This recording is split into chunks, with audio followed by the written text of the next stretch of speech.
All right, guys, we should be live. So, hey, Shelly, thanks for showing up here. Sorry, I'm a few minutes late. Just trying to get things squared away here. I'm kind of back on. Sorry, I'm a few minutes late. Just trying to get things squared away here. I'm kind of back on. Sorry, I'm a few minutes. Sorry, have my volume up on the replay. Anyways, oh, hey, Holly. So, again, sorry I'm a little late. I'm back on this, my natural schedule of 6 a.m. sleep and 12 a.m. get ups, or 12 p.m. get ups. So, a little behind today is I would not like to be so much.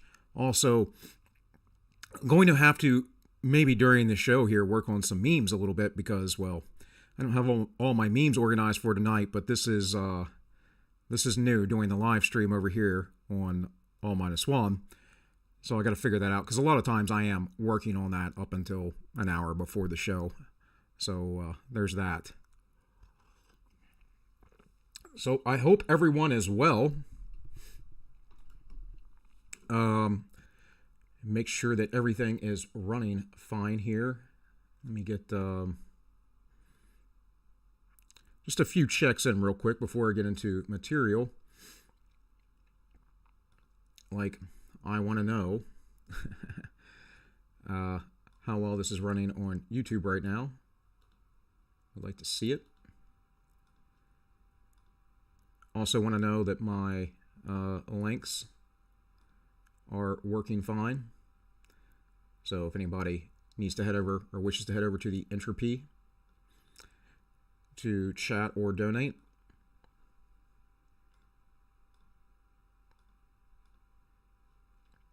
let's see, sign in. You know what? I forgot my Entropy. I forgot to set that up, so I can do that real quick. I hope. I hope you can do it with a stream already in progress. I don't really know. Like I said, this is all new to me. I didn't get this set up. Let's see, start streaming.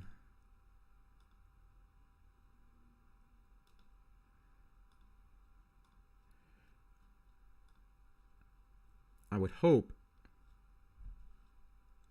it would do all this automatically, but I don't know. But DLive looks good. Got some followers over there, so that's always good.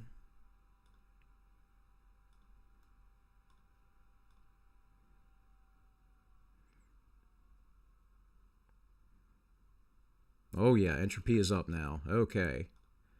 So, Entropy's up. Got the DLives up. And we are live on YouTube. Well, I appreciate it, Holly. I'm enjoying trying to do these too. As long as you guys can bear with me on the fact that I'm not a tech guy, and that makes it it doesn't make it that much of a deal because it's actually not that hard to stream. But it, a learning process as far as how I'm going to run a stream, how I'm going to chat with you all, and try to do things live versus recorded. But it's definitely a lot less time on my end because I do tend to look and find things the night before, whatever we're going to talk about. Sometimes I plan a week or more out. But the most consuming thing of all of this is waiting for things to get uploaded. So this takes that out of my hands completely. Aside from my alt tech, which, I mean, frankly, I've just been ignoring because I'm just busy with other stuff. I'm not as focused on this right now as I am on my wife and her pregnancy and make sure she's comfortable and all that. And not to sit here and sound like I'm like waiting on her hand and foot either, because a lot of times I'm like, stop being lazy. Go do it yourself. I mean, but she is getting rather large and she is rather uncomfortable right now with the baby. So yeah, there's a lot of stuff I can do, like pick up her belly, give her massages. Yesterday I had to pull her hip out of socket a little bit because it's been bothering her. And of course, there's doing dinner. I still have a broken dishwasher, so we're washing all of our dishes by hand right now. I have a garbage disposal that I really need to put in. My wife would really like it before the baby gets here. Even though I think a garbage disposal is a luxury, The old one went out, and I've yet to put the new one in. So there's always stuff. There's always stuff that comes up. And I figure, I'm thinking now, once Fiona gets here, I'm going to probably do one or two live streams over here a week, and of course I'll still do the ends justify the memes. But I don't think that'll be too hard for me to kind of just keep a presence open, keep the community conversation, and still allow me to take care of my wife and my daughter, and also, more importantly, allow me to sit down and put pen to paper and get this book written. I'm actually in the midst of doing that right now. But, I have to type it out. I have word processing software for novelists, specifically for chapter and scene and character and all the organization that you might need. But yeah, so I have a lot written down. I have a lot of it fleshed out. I have a lot of it sketched out. I'm still developing secondary, tertiary characters. But yeah, the only thing that's going to get it done is me sitting down and going for a while, right? Because that's what you got to do. And then it's a matter of how am I going to publish it, which is probably going to be self-published. No one's going to publish me. So the reality is no one's going to publish me because they're not going to take the risk of some random nobody author. So you self-publish. And that's actually very beneficial to me because I end up maintaining all the rights. So Shelley says I'm practically Amish. I mean, I don't know the extent of of what the Amish believe as far as their religious beliefs. But I know they come out of the Anti-Baptist tradition, and I'm very much kind of into that tradition, if you would.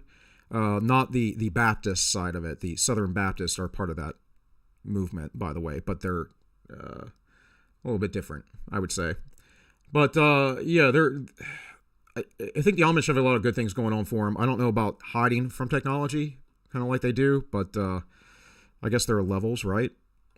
In any case, just kind of, running my mouth as you guys pour into the stream. Obviously, we're going to talk about George Washington's farewell address again. Hopefully, we can get it done today. And then also, I thought about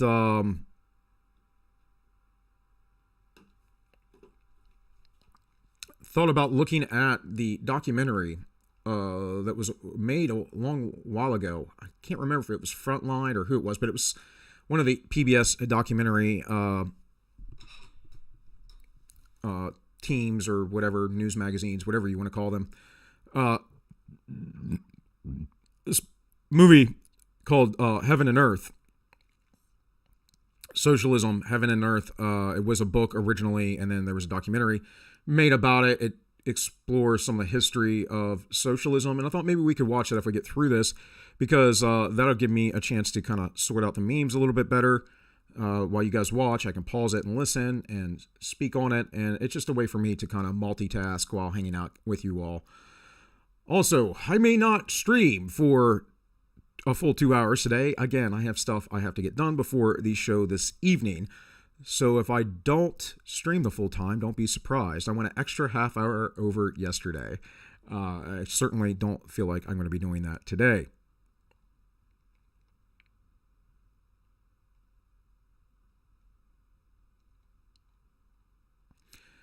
Sorry guys, I'm trying to get this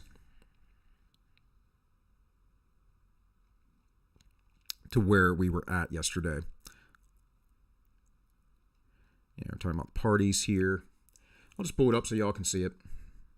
Not that big of a deal.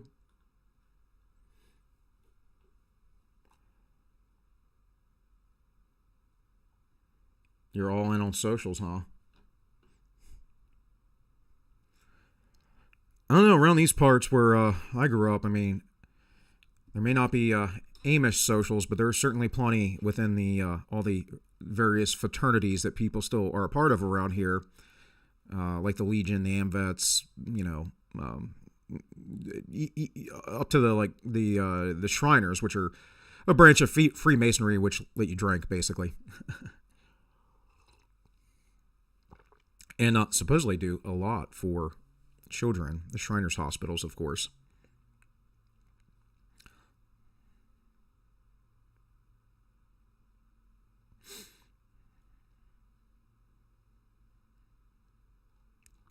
I think we're a little bit down here.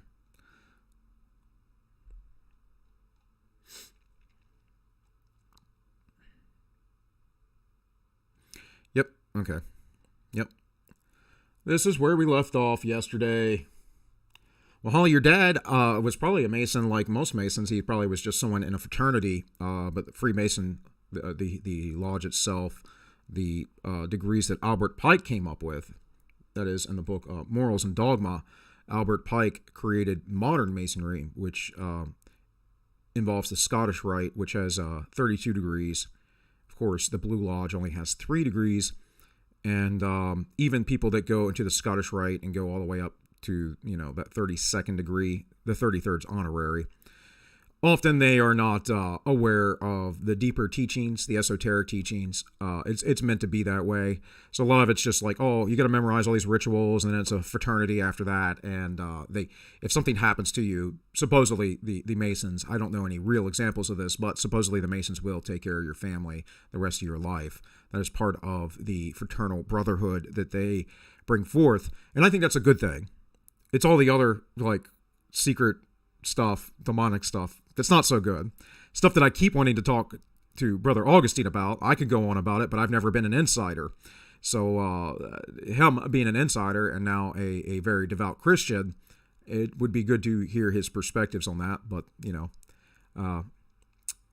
he cut out on us last time, and I did email him back, although I haven't checked my email today. But I did email him back, but it was in the email thread that we were already shouted on, so maybe a fresh email would be the way to go with him.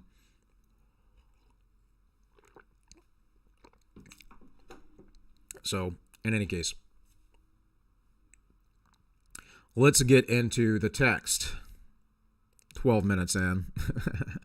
I might have to pin a comment here. As a very important source of strength and security, cherish public credit. One method of preserving it is to use it as sparingly as possible, avoiding occasions of expense by cultivating peace, but remembering that timely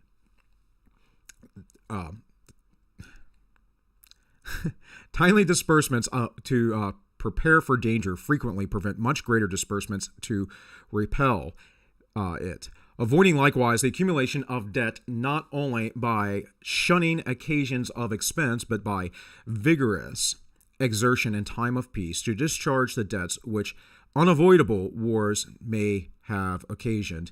So I talked about this briefly yesterday. I showed the national debt clock here in the U.S. Most of you are quite aware that we have a ridiculous amount of debt, but the bigger point is the advice here of look, sometimes wars are unavoidable, but we want to avoid them, and let's not keep racking up debt between wars. Let's pay that debt off. We know the most expensive thing to do is wage war. Therefore, in between wars, if we can avoid wars as much as possible, during times of peace, we should get our budget back in balance. Of course, we don't do such things. We do nothing at all of the likes. It says, but by vigorous exertion in a time of peace to discharge the debts which unavoidable wars may have occasioned, not ungenerously throwing under prosperity the burden which we ourselves ought to bear. The execution of these maxims belongs to your representatives, but it is necessary that public opinion should cooperate to facilitate to them the performance of their duties. It is essential that you should practically bear in mind that towards the payment of debts there must be revenue, meaning taxation or tariffs, which was the primary form of revenue back in those days. That to have revenue there must be taxes, that no taxes can be devised which are not more or less inconvenient and unpleasant, and that the intrinsic embarrassment inseparable from the selection of the proper objects, which is always a choice of difficulties, ought to be a decisive motive for a candid construction of the conduct of the government in making it, and for a spirit of acquiescence in the measures for obtaining revenue which the people exogenesis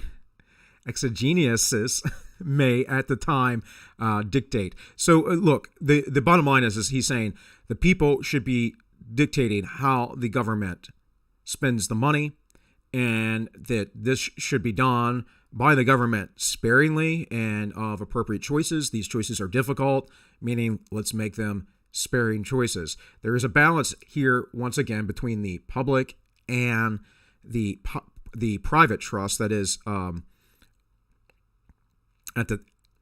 it's the public trust, but in private hands, in the hands of these elites. So let me rephrase that: the cooperation between the public, that is the people, and the public that makes up the government, which is of course some sort of separate entity supposedly, and they are today, but they weren't quite then. So Holly, I did see that you commented here. You said he did some steps, rings, pens, and handshakes, but was not allowed to tell me. He wanted me to join the Daughters of something. I know he liked it. After he got remarried, he was forced to quit. Yeah, well, there's a brotherhood and camaraderie in Masonry. Like I said, not everyone is into the occultic side of it. And in fact, that's probably the lesser known numbers. And the occultic side of it is really a recruiting mechanism, much like we were talking about yesterday with the Rhodes scholars that Quigley talked about. So,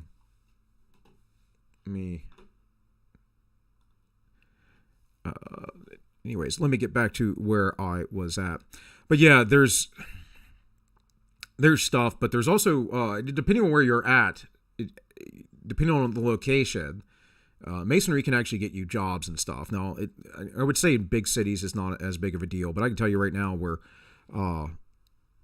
I used to work, the sheriff's department and all, they don't openly admit this, but it's quite obvious when you start seeing who gets special jobs and you see who is basically not qualified for those jobs. Like, they're just unfit candidates for various reasons, right? And they get them. They get cushy jobs because of their connections and things like Masonry. And again, most people don't even pay attention or see it, but you know, when you're aware of these things, you're aware who's a Mason. And these guys too, even though it's supposed to be secret unless you ask, these are the same guys that have the, Mason symbols on their cars or wear the big belt buckles, that kind of stuff. So not that much of a secret.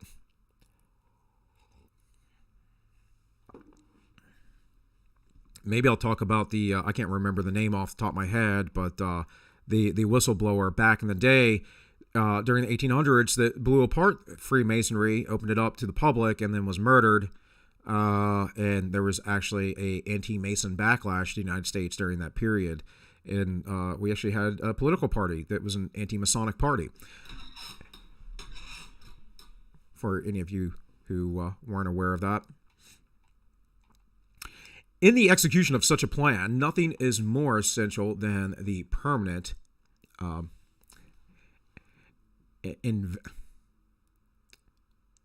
Job's Daughters, it was called. Okay. Or Job's Daughters. It's Jobs. All right. Nothing is more essential than that permanent and inveterate antipathies against particular nations and passionate attachments for others should be excluded, and that in place of them, just as amicable feelings towards all should be cultivated. The nation which indulges toward one, excuse me, guys, might be one of those days. The nation which indulges towards another of habitual hatred or habitual fondness in some degree, a slave. It is a slave to its animosity or to its affection, either of which is sufficient to lead it astray from its duty and its interest. The antipathy in one nation against another disposes each more readily to offer insult and injury, to lay hold of slight cause, of umbrage, and to be haughty and intractable. when accidental or trifling occasions of dispute occur, hence frequent collisions, obstinate, envenomed, and bloody contest. The nation, prompted by ill will and resentment, sometimes impels to war the government, contrary to the best calculations of policy. The government sometimes participates in the national propensity and adopts through passion that reason would reject. At other times, it makes the animosity of the nation subservient to projects of hostility, investigated by pride, ambition, and other sinister and pernicious motives. The peace often, sometimes, perhaps the liberty of nations has been the victim. And so all of that, which was quite verbose, all of that is essentially like, be careful of the animosities, be careful of the ties that you have with other governments and the resentments you hold against them.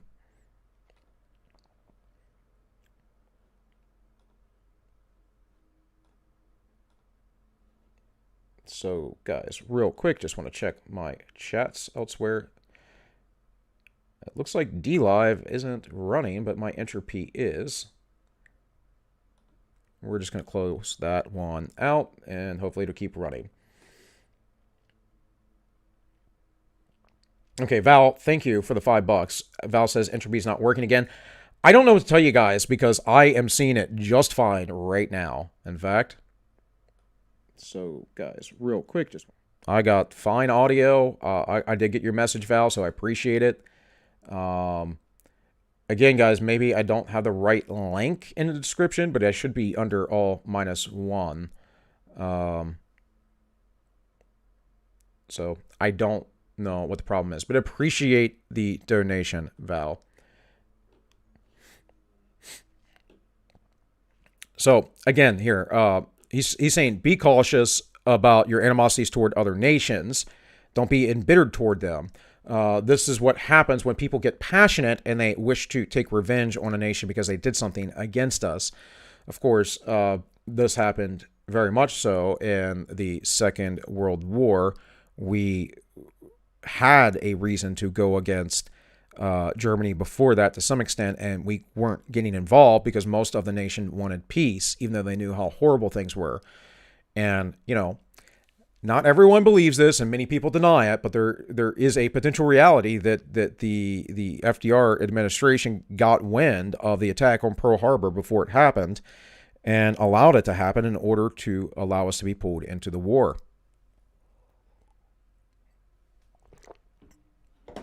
We absolutely know the Gulf of Tonkin was faked. So whether it's fake animosity or something that's real or true, like, be careful of these things and understand that war is not a state in which frees men. There's not much good that comes from it but death and destruction. And the only thing that comes after that is rebirth, if you can manage it, if you win. Because remember, the other side, if they win, will absolutely eradicate you if they can. All right, continuing here. So likewise, a passionate attachment of one nation for another produces a variety of evils. Sympathy for the favorite nation, facilitating the illusion of an imaginary common interest in cases where no real common interest exists, and infusing into one of the enmities of the other, betrays the former into a participation in the quarrels and wars of the latter without adequate inducement or justification. It leads also to the concessions to the favorite nation of privileges denied to others, which is apt, doubtly, to injury the nation making the concessions by unnecessarily parting with what ought to have been retained, and by exciting jealousy, ill will, and disposition to retaliate in the parties from whom equal privileges are withheld. And it gives to ambition corrupted or deluded citizens who devote themselves to the favorite nation, facilitates to betray or sacrifice the interest of their own country without odium. sometimes even with popularity, gliding with the appearance of a virtuous sense of obligation, a commendable deference for public opinion, or a laudable zeal for public good, the base or foolish compliance of ambition, corruption, or infatuation. Gulf of Tonkin. No, Tonkin. Vietnam. Tonkin. Unless you're making a joke there, Shelley. Oh, wow, guys. Well, hey.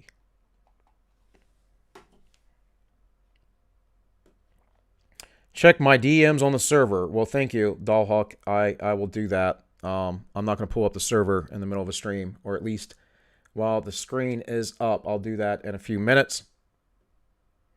Unless it's an emergency. But appreciate the $3, brother. Shelly said no, she was not making a joke. Tonkin, go look it up. Vietnam, Gulf of Tonkin. It was a false flag operation. It was an attack that basically justified our ramping up into the Vietnam War. So that's what happened there. So let's kind of break down this paragraph here. A passionate attachment of one nation for another produces a variety of evils, meaning if one nation upholds another, right, that there are things that are going to happen within that instead of it focusing on its people. And we've done this through globalism. It's a much wider, broader aspect of things. We've done this through communism. You know, people have, seen Russia or China or other nations as the goal. Cuba is the goal to many of these, crazy commies that are out there.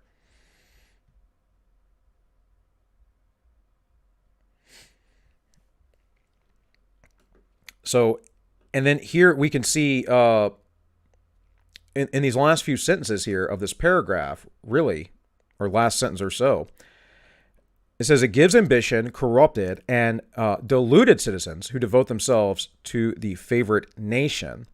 Think about this. What we have right now going on with citizens being globalists. They don't care about national sovereignty. They don't care about their local sovereignty. They want one world global government. They want everything dictated from upon high. Facility to betray or sacrifice the interest of their own country. And then it says with popularity and with the appearance of virtue and a sense of obligation, with laudable zeal for the public good. This is what they all do. This is the climate change issue, is it not? This is the COOF. Wear your mask. This is we have to enter a one world government or we'll never have peace. We got to stop war. Well, I want to stop war too, buddy, but I think the way to do that is to not have people who want to create wars have power. I think it's as simple as that. Only having a one world government is going to have jack all to do with it. You're just going to bring the war to whatever home front the powers that be decide, because there's always going to be people who don't go along with your plan, with your goals, with what you want. Nor should they have to go along with what you want. You have no right to force folks into doing things they don't believe is right for them. And we can get into the deeper arguments of, but Bill, what if they try and force others to do this or that? And okay, well, we're not talking about that. I'm talking about people who go about their normal business and just want to live their lives. That's what I'm talking about. I'm not talking about people who are would-be criminals.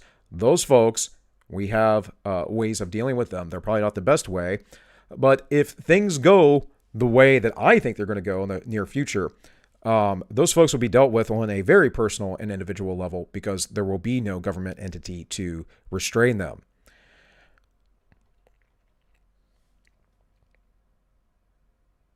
That's a pretty good Shapiro impression. Well, I wasn't really going for Shapiro, but Shapiro's not, everyone can do a Shapiro. It's like, come on, guys. Like Bull and Branch. Like, Birch Gold. Do you know my wife is a doctor? It's not very hard. Just get a little nasally and speak a little faster. And I get a pretty big nose, so I can get nasally pretty quick. Um, but yeah, you speak a little faster, and you get a little more high pitch too. Like you just had some helium. So that's the Ben Shapiro. I think everyone can do Ben Shapiro and everyone can do Trump. It's going to be huge. China. And Trump's not hard because you just got to figure out a little bit of a New York accent, and then I don't know. I mean, hell, he just says words. I can't even explain Trump's Trumpiness.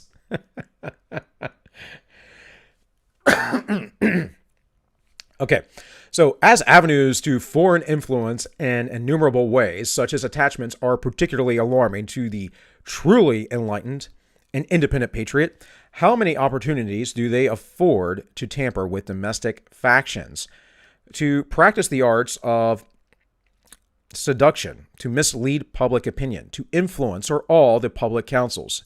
Such an attachment of a small or weak toward a great and powerful nation dooms the former to be the satellite of the latter. So let me explain this to you once again. As avenues to forward influence in innumerable ways, such attachments, that is, from the statement above, particularly alarming to the truly enlightened and independent patriot. How many opportunities do they afford to tamper with domestic factions, to practice the arts of seduction, to mislead public opinion, and to influence all and public councils?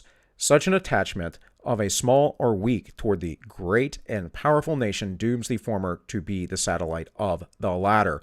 Now, this very paragraph is most likely addressing the French and the French Revolution, because they helped America, the French that is, in our revolution, and people had sympathies. Jefferson had sympathies for the folks of the French Revolution.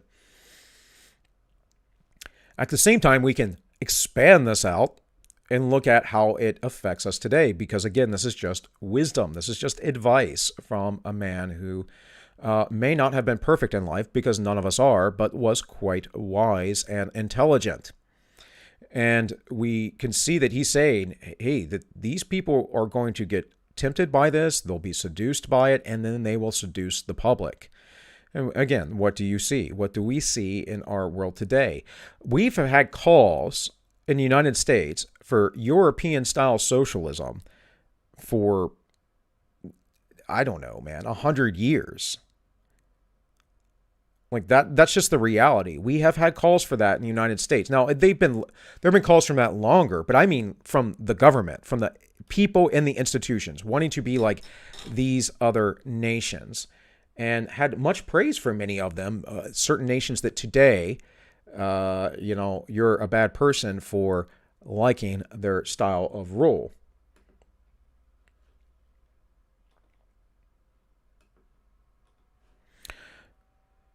So, against the insidious wiles of forward influence, I conjure you to believe me, fellow citizens, the jealousy of a free people ought to be constantly awake, since history and experience prove that foreign influence is one of the most baneful foes of Republican government.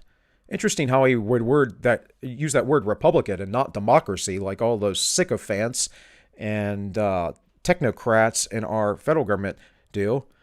This is democracy. This is democracy. This is democracy.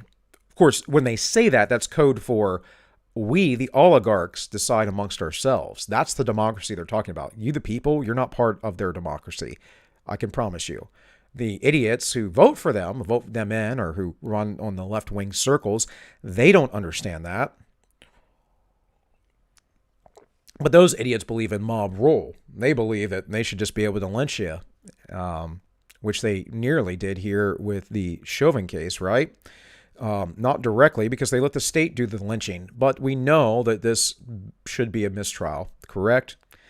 And this is the way our justice system is going to go, because the Republic has been dead since FDR. And it started dying and went into death rattles basically after or during the Civil War and Reconstruction. And I mentioned this the other day, so I'm just going to bring it up again. But after Reconstruction, the Republicans had power and control, basically the majority of the government. I mean, there were other, obviously, southern states that ran things to their liking with Democrats. But the federal government was run by Republicans up until essentially the 20s. And as things shifted over to the Democrat Party, the Democrats decided, well, we're going to be progressives. We're going to implement this form of fascism or socialism, however you want to label it, guys. I mean, we can split hairs on this if you want on my terminology. But to me, they're very similar economic systems with very little difference in the way they are implemented, other than a different degree of freedom that the fascists sort of allow. Either way, they're both immensely corrupt and I believe to be the bane of societies because they're collectivist. And any collective ideology, to my mind, is an ideology that is a road to hell because you're not individuated, you can't make your own decisions, and you basically are obfuscating your personal individual responsibility for that of the collective, and that is an act of evil in my opinion. Anyways, let's get back to the text. But that jealousy, to be useful, must be impartial, else it becomes the instrument of the very influence to be avoided. Instead of a defense against it, excessive partiality for one foreign nation and excessive dislike for another causes those whom they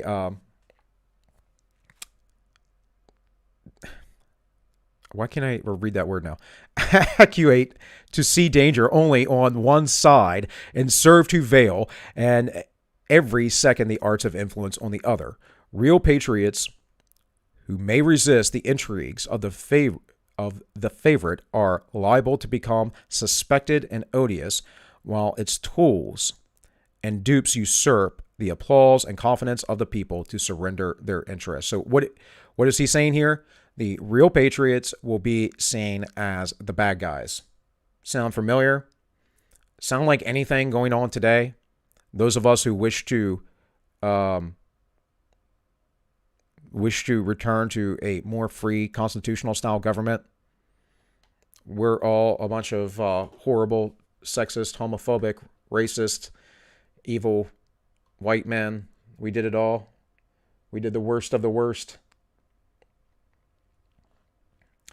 Yeah, I really don't think so. Hey guys, we've been streaming for a little bit over more than 30 minutes, so just a reminder, anyone coming in, anyone jumping in, whatever, like, share, subscribe, do that thing. There is a entropy that I have no idea if it works or not, but it works for me on my end in the description. If you wish to donate there, that is very much appreciated. There's a subscribe star. If you want to go over there. Also, go tonight at 7 p.m. and check out my other show, the live show, which is normally how I would throw it out there, but I'm doing these live now. So, in any case, the other channel is the Ends Justify the Memes, where I have a co-host. We talk about memes and whatever is interesting to me that's happened in the past week, and we try to get guests on. So if you don't know that channel, go over there. That channel's bigger than this one, so hopefully you guys are aware of that one. In any case, let's keep moving on. The great rule of conduct for us in regard to foreign nations is in extending our commercial relations to have with them as little political connection as possible. So far as we have already formed engagements, let them be fulfilled with perfect good faith. Here let us stop. Europe has a set of primary interests which to us have none or a very remote relation.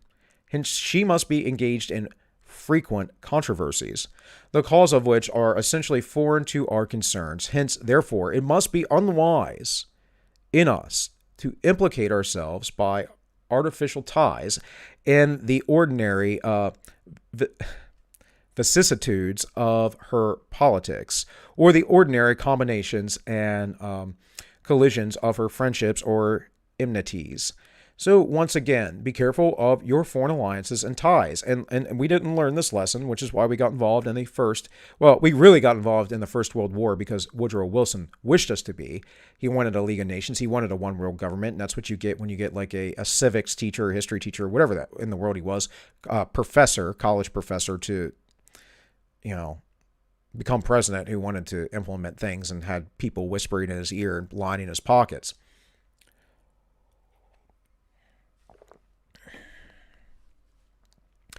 But this applies outside of Europe, of course. This applies to the Middle East. We had good relations with the Middle East until the CIA decided to start screwing with Iran. And, we're over there now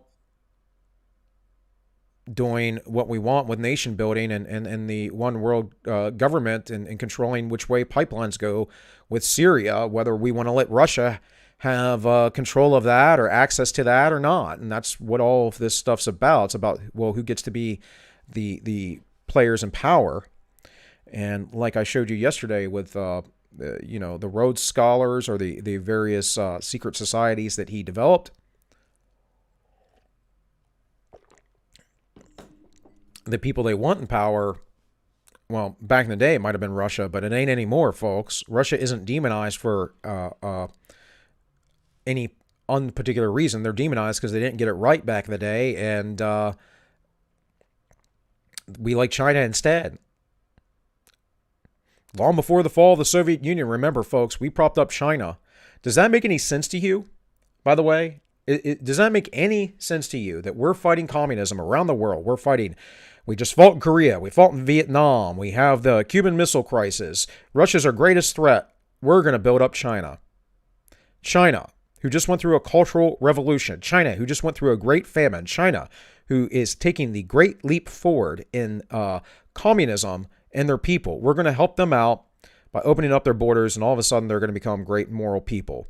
We didn't introduce Christ with this. We didn't introduce some sort of logos. No, what we did was we said, here, come into our central banking one world government system, and eventually you'll have a stake at the table. And sure enough, they do. The UN is very partial to China, much like the WHO is. This has been evidenced, of course, in the past year. The big bankers love China. China is actually the largest growing economy right now. Depends on what metrics you look at it, but it truly is. Because I'm saying that to preface that some people might say, well, no, it's not. I can show you these statistics. Yeah, but those numbers you're using aren't holding any sort of real value. If we look at the banks, the number of banks China has, and the number of businesses that are growing, and the amount of production that China has, they have the largest economy in the world. And they're building up their infrastructure, much like we did in the 50s. They're going to be building hardcore roads all over the place. They are militarizing in the South China Sea. They are going to eventually try to take, they're going to eventually try to take Taiwan, just like they've been trying to take Hong Kong. And of course, over here, we have all of the big corporations that are entertainment based, like sports. No, I don't think of this as the UFC, but most other sports like MLB, NBA, NFL, they're all catering to China. Some of the biggest entertainment industries, such as Disney, we all know, are catering to China. We have Eric Smallwell, hooking up with Chinese spies, and he's probably not the only one. It's just funny because it's Eric Smallwell. Guys, we have the Chinese own all kinds of lands here in the United States. They own a ridiculous amount of land. They own even more in Africa. I'm not saying they're going to be running us. We'll have our own sort of local sovereign governments, or the United States, however we end up balkanizing. They're not going to necessarily run us, but they will be the world power, and they will dictate world policy, and they will likely control the world currency if that currency isn't 100% and completely digital. So anyways, I should get back to the text here.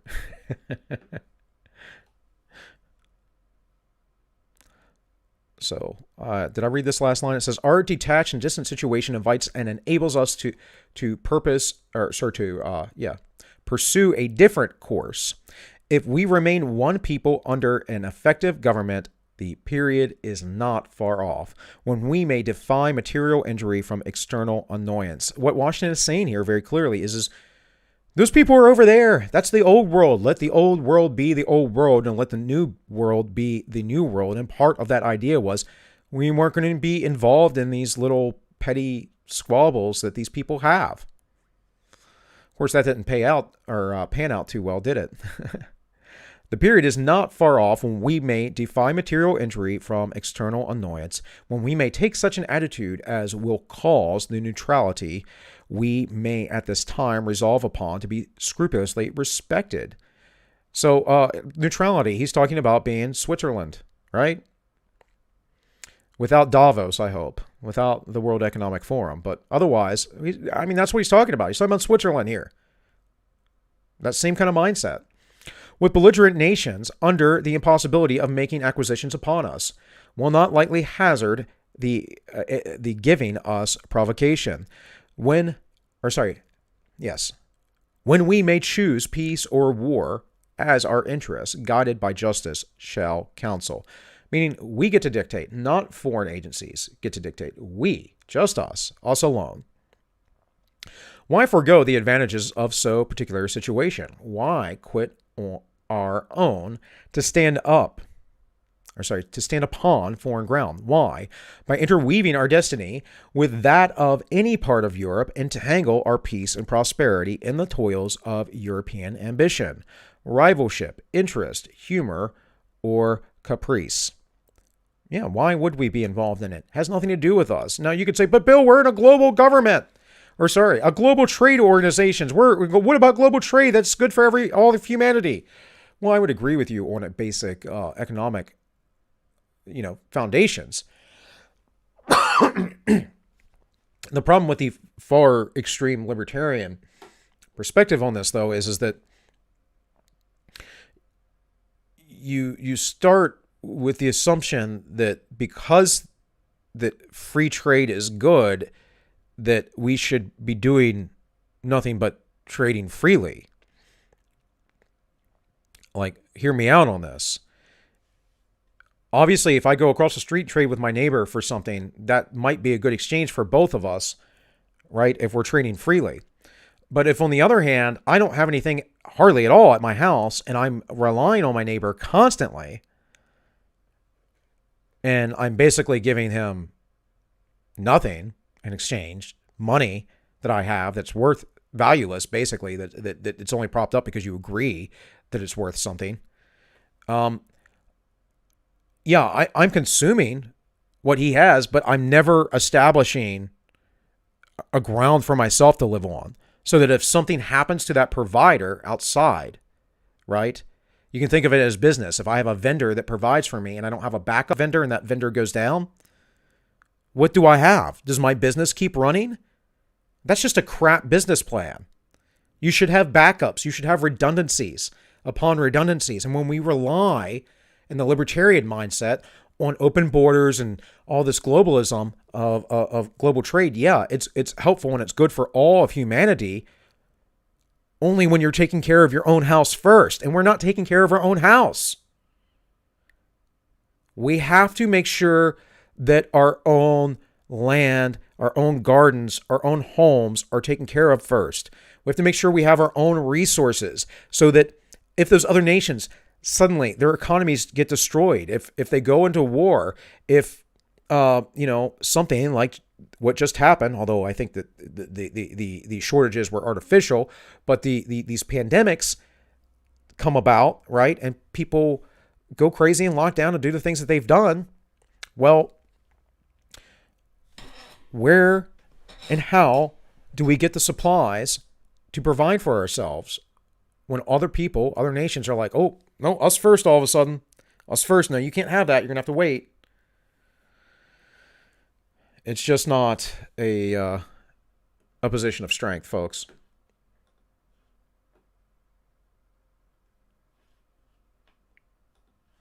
All right, wanted to check the chat there real quick.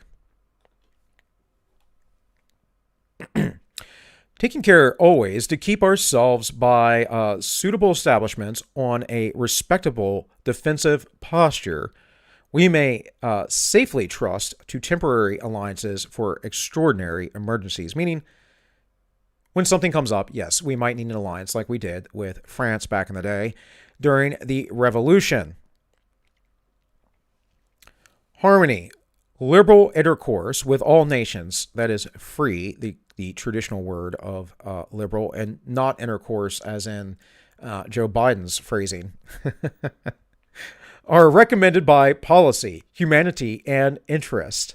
But even our commercial policy should hold an equal and impartial hand, neither seeking nor granting exclusive favors or preferences. Now, this is getting into economic policy.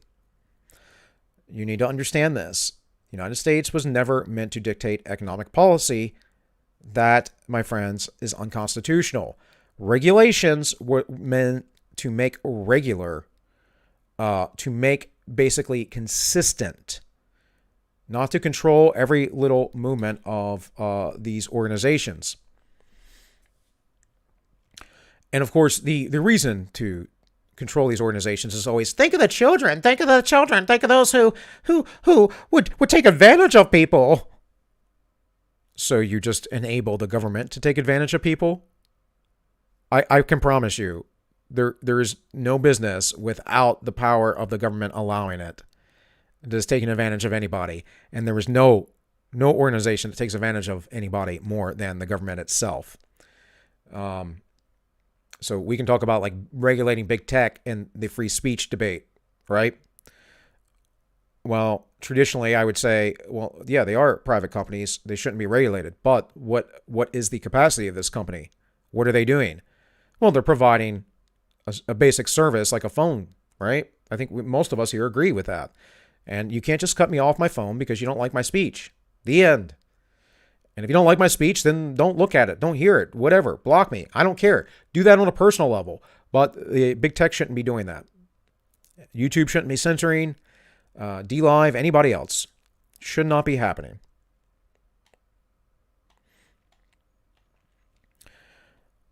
Consulting the natural course of things, diffusing and diversifying by gentle means the stream of commerce, but forcing nothing, establishing with powers so deposed in order to give trade a stable course, to define the rights of our merchants, and to enable the government to support them.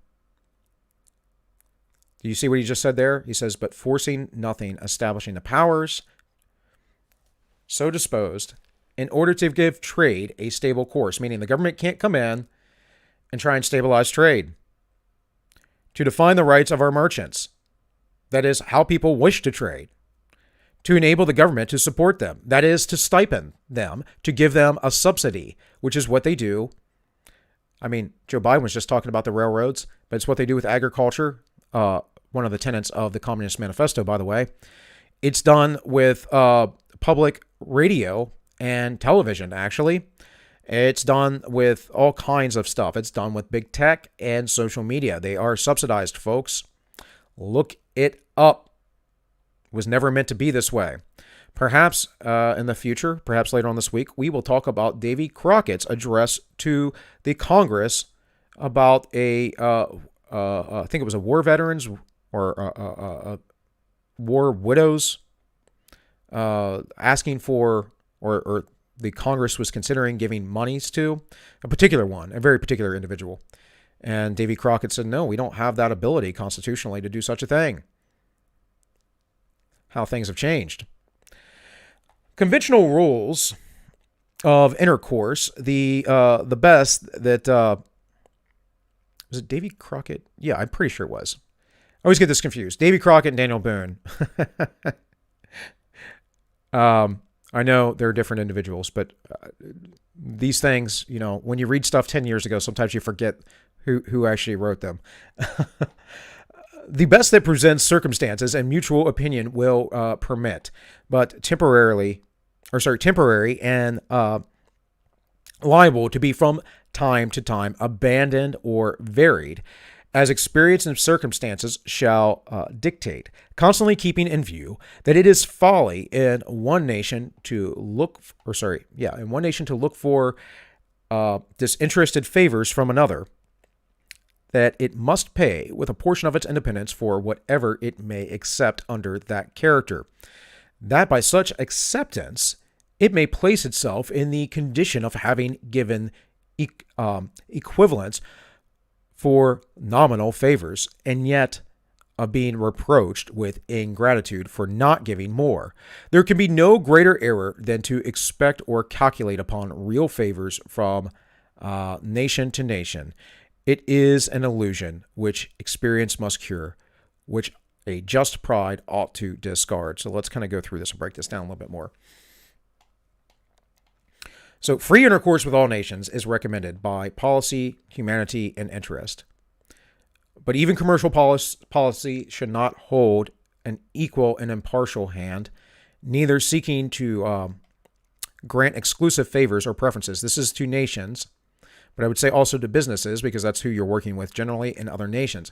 Consulting the natural course of things, diffusing and diversifying by gentle means the stream of commerce, but forcing nothing, meaning that, yeah, we can debate about the price or commerce, we can make treaties, but we're not going to force our hand using military might. More or less, we've done that in the United States, except for, Burisma, Ukraine, Joe Biden, Hunter. I mean, we didn't force it with bombs, I guess, but foreign aid, otherwise under the threat of attack by potentially Russia, Ukraine's enemy, so, But no, that was cool. That was all right. Conventional rules of intercourse in best present circumstances. Mutual opinion will permit, but temporarily and liable to be from time to time abandoned or varied as experience and circumstances shall dictate. Meaning, look, there's no hard and fast rules here. We have to play it by ear, but let's be cautious with this. And he continues in that, and I'm just going to keep moving on because he kind of elaborates on this some more. In offering to you, my countrymen, these counsels of an old and affectionate friend, I dare not hope that they will make the strong and lasting impression I could wish, that they will control the usual current of the passions, or prevent our nation from running the course which has hitherto marked the destiny of nations, meaning it's going to be like it is today, coming to an end. It's going to die. But if I may even flatter myself that they may be productive of some partial benefit, some occasional good, that they may now and then reoccur to moderate the fury of party spirit, to warn against the mischief of foreign intrigue, to guard against the impostors of pretended patriotism. This hope will be a full recompense for the solitude for your welfare by which they have been dedicated. I'm pretty sure you guys get this, right? He's saying, I hope you take my counsel serious, and it will prevent you from running your country into the dirt. Well, hey, Matt, welcome. Might be a shorter show today, bud, so just letting you know, because I got memes to organize for the show tonight.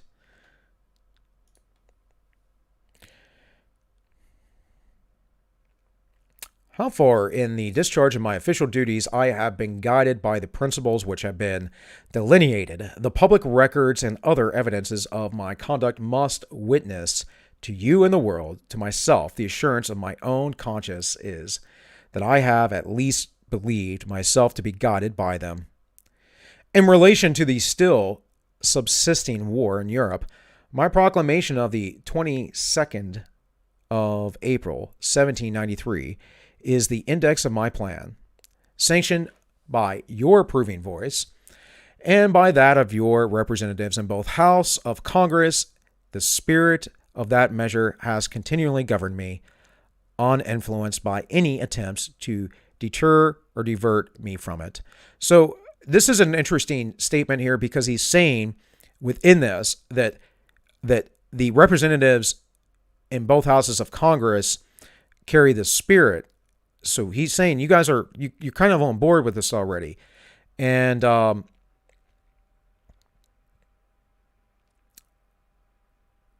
he's saying you guys are kind of you approve of this. You approve of what I'm telling you. This is the spirit of America right now.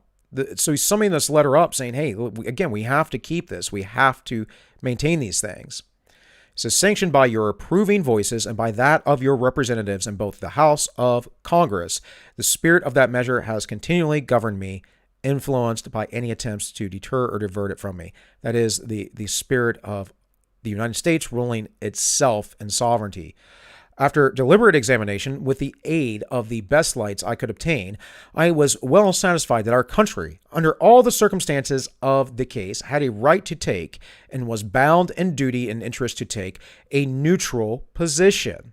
Again, this war in Europe he's talking about, as far as I understand, is the French Revolution.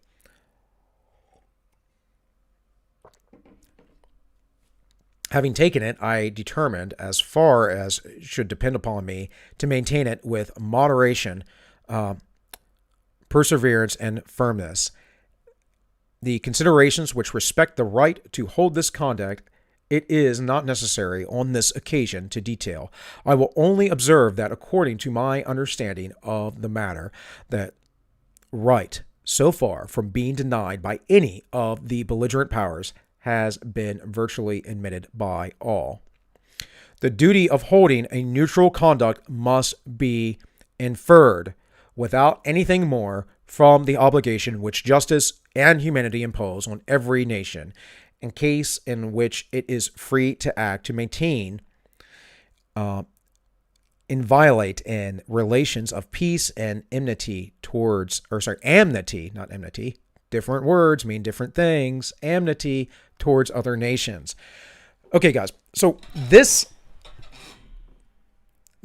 idea that we are going to hold a neutrality like the Swiss was an idea that permeated America for the majority of its history, all the way until the Second World War. And this is why both FDR and the Wilson administration had such a hard time getting America into wars, because Americans knew the sentiment to stay out of wars. And they still had grandparents at that time too, by the way, folks, who were from the Civil War era. They had just been through a massive, bloody, horrible war. They've seen this. Our education system was better then. If you go back and you read the stuff that they read, they still read this stuff in school quite often back then. They still had a classical education. It's why they needed to amend the Constitution to allow women to vote, to allow alcohol to be illegal, and then to re-legalize it. They amended the Constitution then because they knew that that was the process, because they understood these things much better than we do today. Because what happened was our history began to be rewritten by the left-wing progressives immediately after the Second World War. And it started to be written by historians who had an eye for globalism. And mind you, guys, most historians have an eye for globalism, have an eye for empire, have an eye for great leaders, which is why there's so much written about FDR and how great he was, or Lincoln and how great he was, despite him being quite a tyrant, actually. You'll see this very often. Now, this is not to say that leaders don't have to make hard decisions either. It's not to say that anyone, any position of leadership might do something wrong, because, of course, we're never going to get everything right. But in judging these things fairly, I can say this. Lincoln was a tyrant. He suspended habeas corpus. He locked people up, including justices, people who wrote newspapers, various things. He attacked the South. He allowed people, military forces that were malicious, to raid the South and rape and murder and burn down people's farms. There was a lot of stuff there that actually parallels the things that go on today with BLM and Antifa and our leaders. It's quite chilling, actually. Quite chilling. What time is the show tonight, Val? The Interest for the Memes, that is the other channel. Link should be in the description, is at 7 p.m. Eastern, every 7 p.m. Eastern. We're going to have Sniper on, whatever Sniper's calling himself now, because he changed his name again, I guess. So, but you guys know Sniper, over from the Sniper's Nest. He's in Don's chat quite often. Don, of course, is over on Sniper's channel quite often. They just had a big meetup last week in Utah, if I'm not mistaken, and they're talking about the ranch they're setting up there. So, of course, with that, real life things, guys, I want to do this stuff myself. I want to get land. I want to have the give people the opportunity to build on the land and help build some communities. But the reality is depending on where you're starting, there's a lot to do. Building homes isn't necessarily easy. There might be codes depending on your county or state that you have to comply with. Fortunately, I don't have any zoning laws here in West Virginia in most counties, so places I'm looking, I'm pretty much going to be able to do whatever I want. But it doesn't mean I'm going to build a shoddy home either, or want anyone else to. But, you have to figure out logistical things like, obviously, plumbing and sewage stuff. If you're out in the middle of nowhere, you're going to want well water, so you got to figure out how to get a well. You're going to have to figure out how you're going to supply yourself with power. What are you going to do with your garbage? Well, are you going to compost? You can compost a lot of stuff, but you can't compost everything. So is the other stuff going to be burned? Are you going to barrel burn? What are you going to do about those things? And then, of course, there are greater concerns about, obviously, security. Are you guys going to create a charter or any form of government of your own? There are all kinds of questions to ask. For me, I'm not there yet. I'm not, I'm focusing on other things. I'm focusing on my family. Revenue streams. I don't mean revenue streams like streaming right now, but I mean the ability to build revenue for myself as I was in a job transition that I don't think that I'm going to finish with the coof and the craziness, because I don't think it's the direction I need to go with my life, right? And maybe I'll finish it eventually. That is physical therapy. PTA, that is physical therapist assistant. I'd have to get a doctorate and all that other stuff to be a physical therapist, which all that takes forever. But maybe that'll happen eventually. In any case, but yeah, I had been in a transitional period of my life. So again, I'm doing this. I'm writing a book. We're not going to live the way that the world says that we're supposed to live, though, either way. And if that means that we have to live on a very limited budget, we shall do so. So anyways, let me get back to the text. Let me also remind all of you all, since we've passed another half hour, to like, share, subscribe. Please help me grow. If you want to donate, there is an entropy. You may donate. I will read off your super chat. There's also a subscribe star if you want to make a monthly random donation. Helps me and my family out. So let's go. This is the duty of holding a neutral conduct may be inferred without anything more from the obligation which justice and humanity impose on every nation, in cases in which it is free to act and maintain in violation the relations of peace and amity towards other nations. The inducements of interest for observing that conduct will best be referred to your own reflections and experience. With me, a prominent motive has been to endeavor to gain time to our country to settle and mature its yet recent institutions. That's important. And de Tocqueville talked about this, and one of the really important things in America was the institutions weren't established, meaning the problem we face now is these institutions are entrenched and established, and they've been going on, and they've been pushing the same propaganda narratives, mostly false. A little bit of truth in what they have to say is not handled properly. But yeah, mostly false narratives. And because they're the institutions and they're established, they are the rulers and arbiters of truth, despite mostly selling lies. And to progress without interruption to that degree of strength and consistency which is necessary to give it, humanly speaking, the command of its own fortunes. Though in reviewing the incidents of my administration, I am unconscious of international error. I am nevertheless too sensible of my defects not to think it probable that I may have committed many errors. That's a wise man, and a man who is admitting his sin to many, to the entire nation. So again, much respect to George Washington. Whatever they may be, I fervently beseech the Almighty to avert or mitigate the evils to which they may tend. I shall also carry with me the hope that my country will never cease to view them with indulgence. Meaning, if I have made mistakes, don't go back and say, well, George Washington did it, so it's good for us too. No. And that for every 45 years of my life dedicated to its service with an upright zeal, the faults of incompetent abilities will be consigned to oblivion, as myself must soon be, to the mansions of rest. The mansions of rest, that's an interesting statement there, because he's talking about the house of many mansions that, or the many mansions, the many rooms that Christ has for us.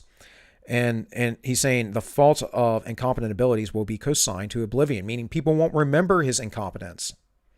It's important. It's important. He knew that. And he was saying, don't glorify me. Hopefully those things will fade and only my good works will come through. But don't glorify me. Relying on its kindness in this, as in every other thing, actuated by the fervent love toward it, which it is so natural to a man who views in it the natural soil of himself and his progenitors for several generations, I anticipate with pleasing expectation that retreat in which I promise myself to realize, without alloy, the sweet enjoyment are partaking, in the midst of my fellow citizens, the benign influence of good laws under a free government, an ever favorite object of my heart, and a happy reward, as I trust, of our mutual cares, labors, and dangers. George Washington. That was it, guys. That was all of George Washington's speech. Probably could have got through this in one day, but hey, took us several. That's how it goes. How it goes. Go read it for yourself. Go make notes. Go think about it. Go think about how we are not living up to the words of our very first president under the Constitution in which we live today. And think of all the predictions that he made and the fact that we have gone so far off course over all these years.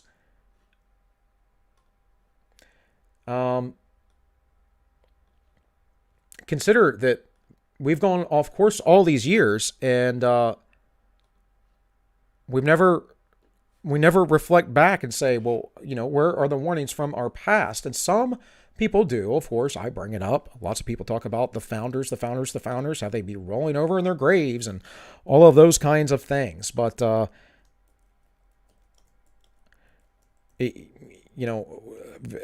are we teaching our children? See, we need to educate our kids. When my kids, my future children, Fiona, when she's growing up, she's going to be reading this stuff. This is going to be how I educate her. That and the Bible. And, of course, there'll be programs, documentaries, and whatever else. But we're not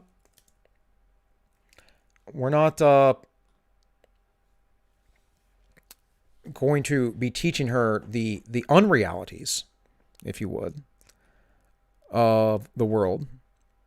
The things that aren't quite great. Let's see. All right, guys. I'm looking for this documentary I wanted to find. As soon as it gets pulled up here.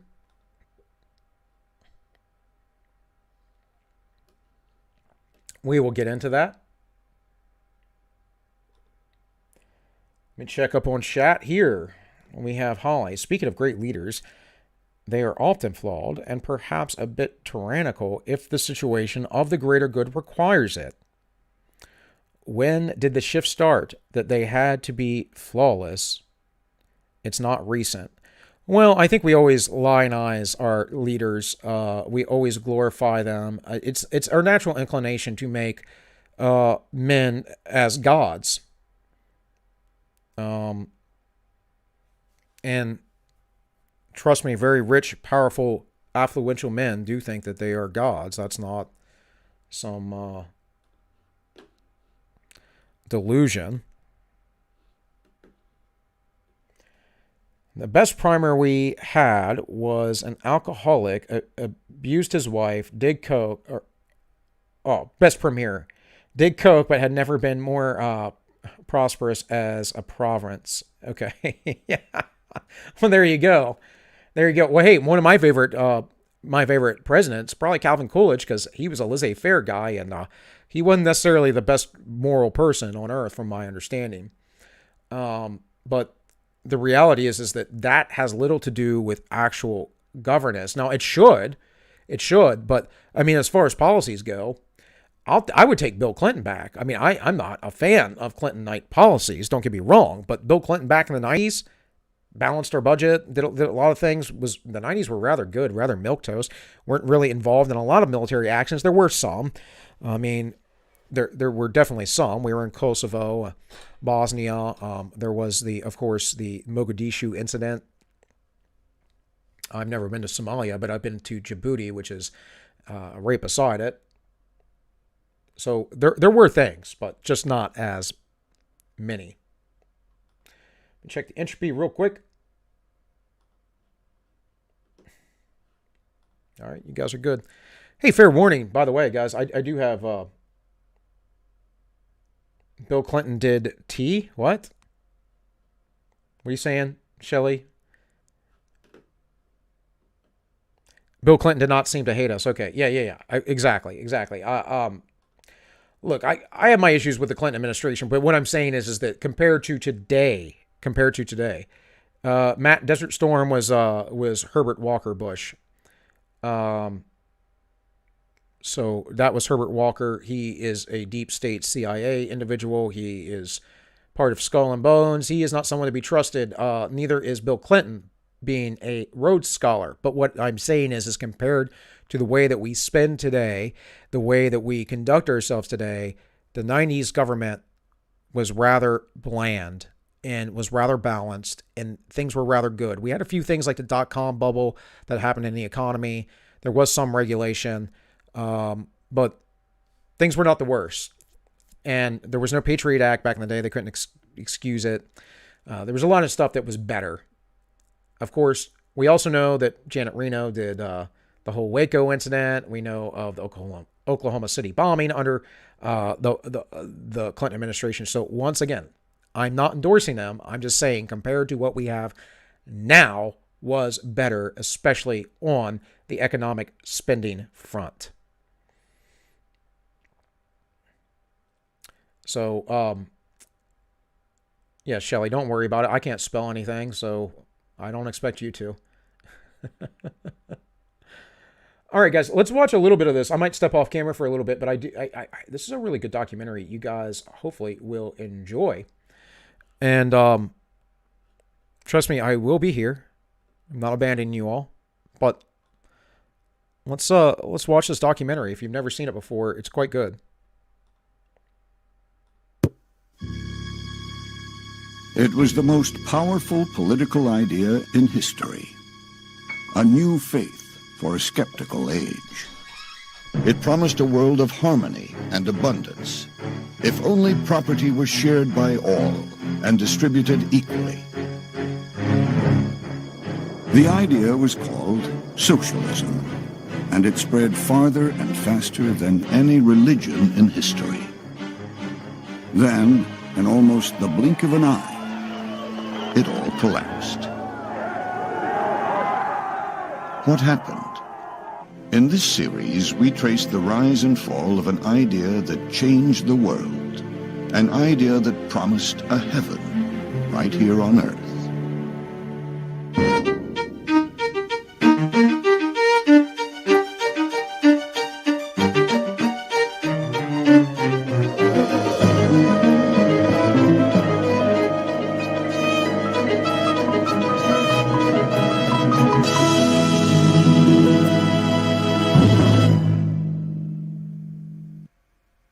The early 19th century brought with it a faith in limitless human progress.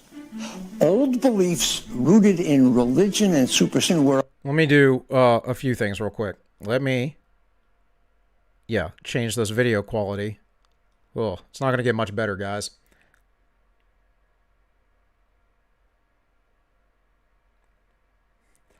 Uncle Tim's method. You talking about Tim Scott?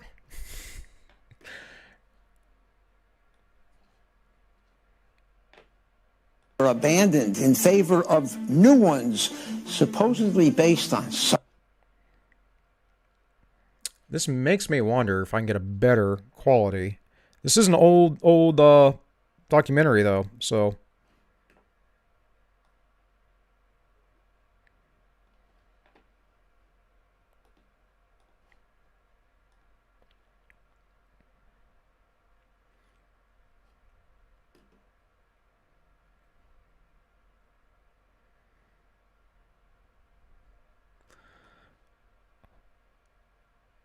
Well, this is what you guys get. Come here to watch a live show. Will not be too long before I get this up.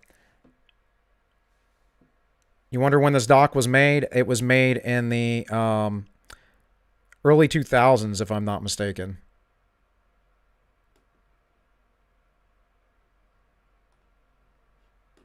Come on, man. One of these will be nice and clear. Trust me.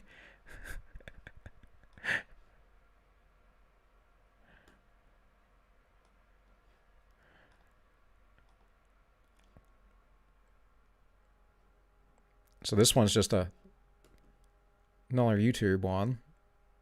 Cut that out. Skip that ad. It was the most powerful political idea. Well, dagnabbit, it's the same one. Might as well just play it from here, guys. Sorry if it's not a better quality. Science and rational thought. One of these new ideas was called socialism. Hello, I'm Ben Wattenberg. Welcome to Heaven on Earth, a think tank special. In this hour, a British reformer creates a model utopia on the American frontier.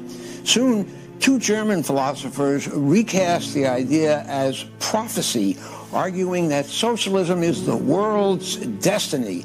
And as the 20th century begins, a Russian revolutionary sets out to fulfill the prophecy at any cost, including mass murder, while peaceful reformers across Europe and North America respond very differently to social...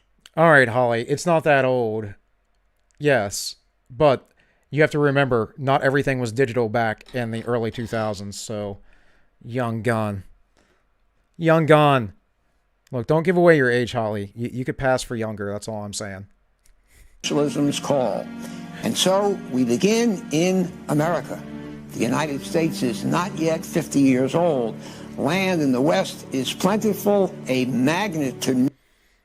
Holly, you watch TV in the 70s. Now, that's old. Well, I used to watch old 70s show, and I wasn't born in the 70s, but I do remember the TVs with the knobs, the big giant TVs, and the push buttons, and the rotary phones.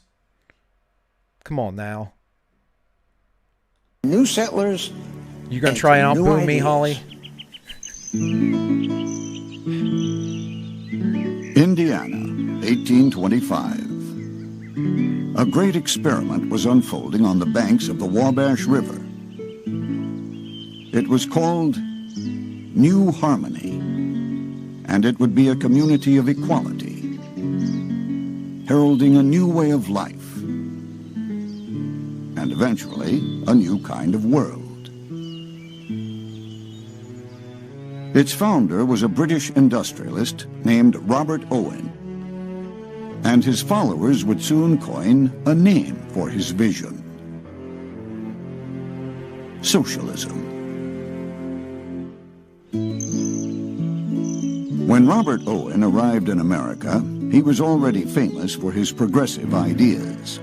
His cotton mill in New Lanark, Scotland, was the most heralded industrial enterprise of its day.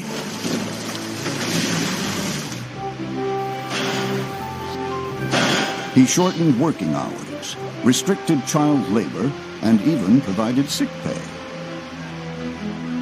And Owen not only cared about how his 2,000 employees worked, he cared about how they lived. Anyone who would live in his properties there at New Lanark had to live by his rules, and they were very specific. How often they had to put out their trash, how often they had to bathe, when people needed to be home at night, the fact that they couldn't be publicly drunk, they had to spend time with their families, those kinds of things. Education was a key part of Owen's reforms. Rather than putting his employees' children to work in the factory, he put them in school. He also created the first preschool in the United Kingdom. It was part of what he called the Institute for the Formation of Character. Owen was developing a theory of human nature that would remain one of the fundamental ideas of socialism. It would resurface again and again. He felt you could actually mold human character, and he in fact said it is of all truths the most important that man's character is made for, not by himself. So just to interject here, right, this guy, Owens, you can look him up and his little socialist society he created on the Wabash River. He is an individual who doesn't believe in the concept of genetic personality, if you would. He believes in the idea of a blank slate, the Rousseauian idea. And what you're going to find is that this is what everyone who's a socialist believes in, which is why they're wrong, because that's not how we operate. In fact, what we have is we have a system that works something like this. We have a hardware, right? That is our genetics. And then the environment ends up being the sort of software that the hardware has to read. So the software kind of dictates how those genetics get expressed, how they get read. And some software is not compatible with the hardware. Like, cutting your wang off and pretending like you're a woman when you still have the same chromosomes. That kind of stuff. And so we know that the software, that is society, the social construct, can be highly influential on people, but the hardware itself is your natural operating mode. It's your mode of being. So I will often bring up Jungian psychology because I think it's a good model. I'm not saying it's exactly correct, but Jung had the persona, that is the outer self, the ego, which is more your regular developed self and not fully. Then you go into the shadow, that's your deeper aspect of yourself that allows you to be malevolent. And the final level inside is the anima and the animus. That is your nature of male and female. And you have a little bit of aspect of each, depending on your gender, your sex, right? You are either have a little dot, just like a yin yang of feminine energy, or a little dot of masculine energy. And the rest of it is in line with your sex. And people that have that out of balance, of course, in their inner beings, they don't know what they are, and they're all out of whack. And instead of trying to harmonize that and harmonize themselves with nature and their natural proclivities and the things in which we know work best through tradition, we try to reshape and remold everything. And of course, that just brings nothing but chaos and tragedy and horror. Yet we do it over and over and over again. And by the way, folks, this is just a few hundred years ago, but the examples go back for the last 4,000 years of recorded human history. It is the same every time because we have not changed in our nature one bit. So he's an environmental determinist, and he believes that if you can begin virtually at birth and have this child in a superior environment, then you will, through education. Now, he used the word here, environmental determinist, which is important to understand. That's usually not used. You're usually an essentialist, right? A genetic essentialist. Very rarely do people use the word environmental determinism. You are usually believing in the genetic determinism. That's usually at least the arguments that the left throws toward the right about these things. And liberation of this person's intellect and spirit you will actually produce a perfect character. He called this the second coming of the truth.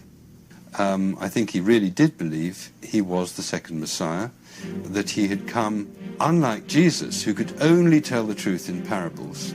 Owen, on the other hand, could actually say the literal truth, because he had the science. People took Owen seriously.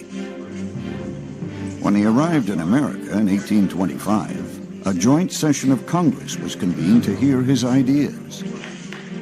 Before an audience that included President James Monroe and President-elect John Quincy Adams, Owen announced he had purchased an entire village in Indiana. There, he would further the work begun at New Lanark. But this time, his community would be one of true equality.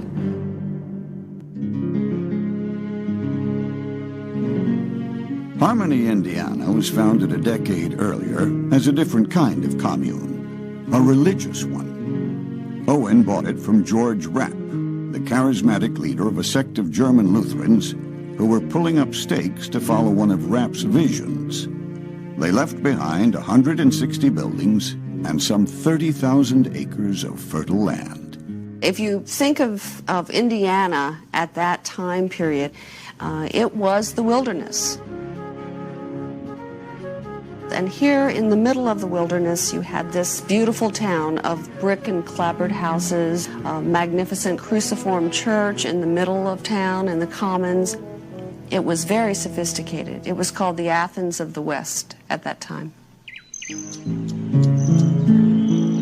On April 27, 1825, Robert Owen welcomed 800 eager arrivals to the town he had rechristened New Harmony. One group in particular was attracted to New Harmony: intellectuals. The village soon became a center of progressive thought and experiment. You had education at all levels, from infant to adult education. You had a newspaper being published. You had natural scientists out exploring the environs of New Harmony and beyond, creating natural science books to show people about the wonderful new species they're finding in the Midwest. You had people lecturing about equal rights for women.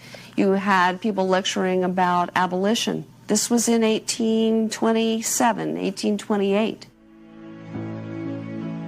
To coincide with the 50th anniversary of the Declaration of Independence in July 1826, Owen issued what he saw as the next step in the liberation of humankind: the Declaration of Mental Independence.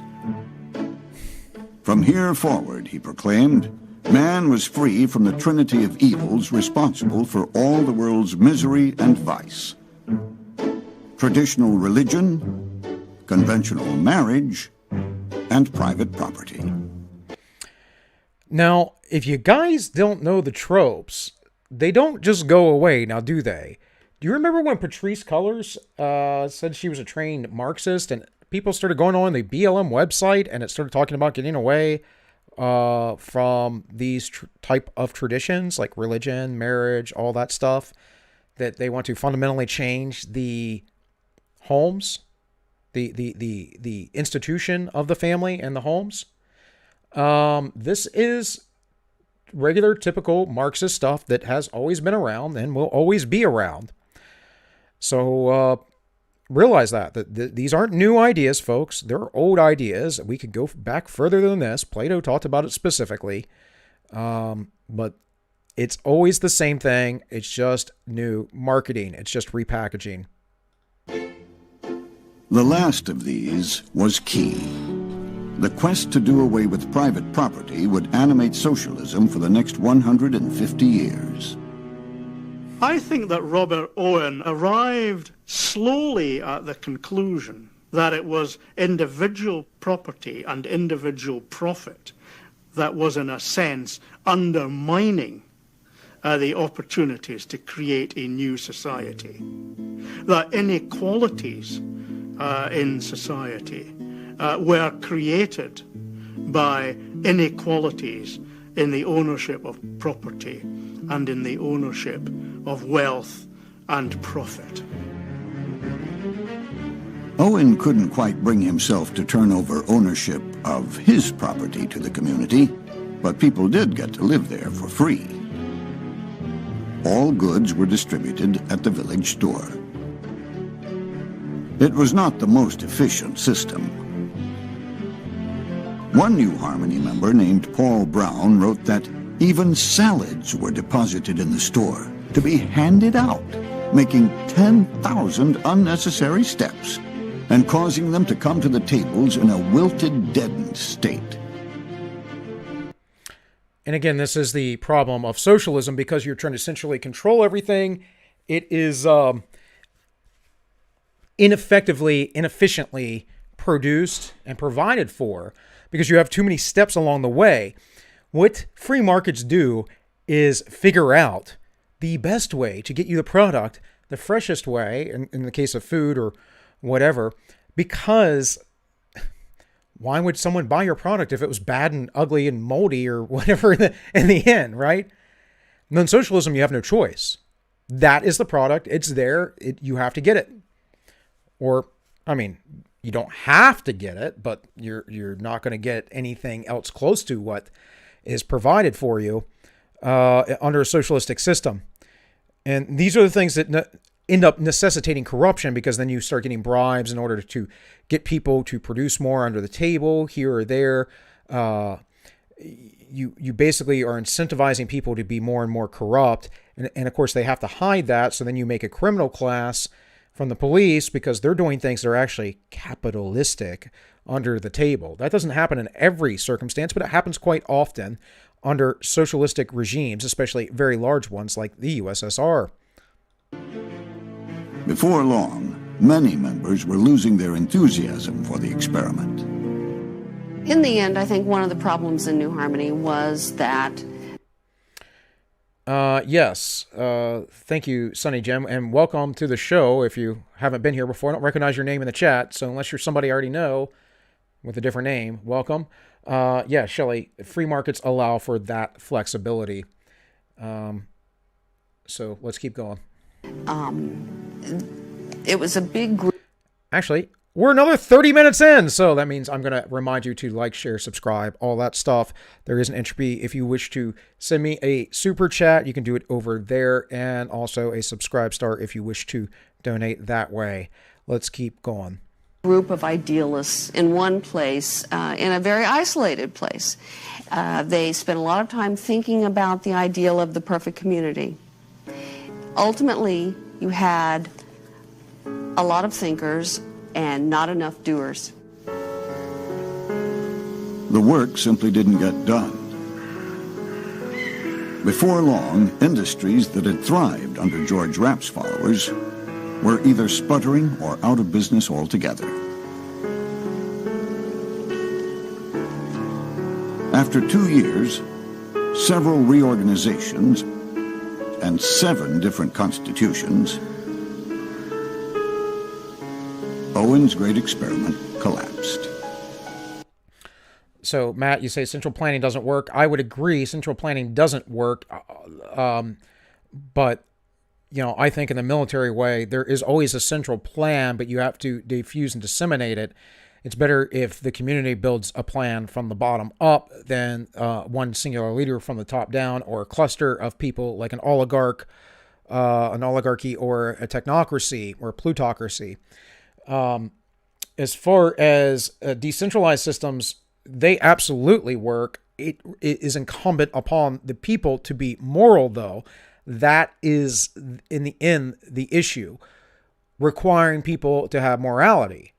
So in the founding of America, we still lived in an honor society, which is why they had duels. It's why Hamilton and Burr fought it out on the White House lawn, right? So that happened because we lived in an honor society, and honor society is always a religious society. We don't live in an honor society anymore. We live in a society that is hedonistic, all about the self, narcissism. It's humanistic, all about the greatness of human beings. and it is vapid, materialistic, and lacks any sort of spirituality. So I don't agree with that statement, although obviously I'm the one talking on the other end here. You just write a little comment. But no, decentralized networks 1000% work. You have to have good leaders. So what do I always point to? Men have failed in the past to lead, and they're failing now to lead. We're blaming the wrong things. We need to blame ourselves. You have to have strong moral character, a strong moral society. Well, you can't implement that unless you start in the home with the children, because you have to socialize children. The default is evil. The default is selfishness. The default is to be mischievous. The default is to manipulate. And anyone and everyone I know who has children will agree with me, because you all know that they try to get one over on you all the time. You have to teach them to be socialized. If you go in and you read the works of child development, and things that like Jean Piaget figured out, right?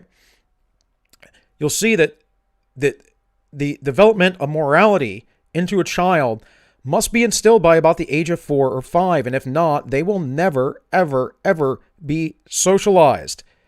This is the reason why fathers in the home are so important, and why we see fatherless homes produce the results that they do, having a 90% incarceration rate, I think a 70% suicide rate, 70% graduated from high school, and so forth. These fathers are very important. We've turned our society upside down because it was the only way that we could get in these socialistic evil ideas. The only way to do that was to break down the very nature and structure of society. And regardless, it just doesn't work. It doesn't work in any way, shape, or form. Jordan Peterson says,